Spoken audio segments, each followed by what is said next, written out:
How to add page numbers in MS Word. Step-by-step tutorial.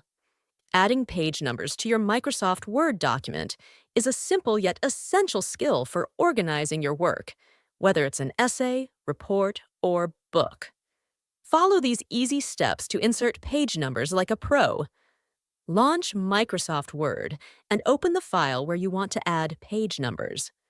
Click on the Insert tab in the top menu bar. In the Header and Footer section, select Page Number. A drop-down menu will appear with different placement options. Select where you want the page numbers to appear: top of page, bottom of page, page margins, or current position. Pick a design, for example, plain numbers, bold, or with borders.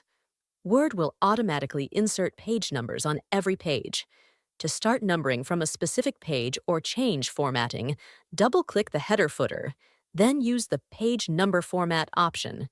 Press Escape or click Close Header and Footer to return to your document.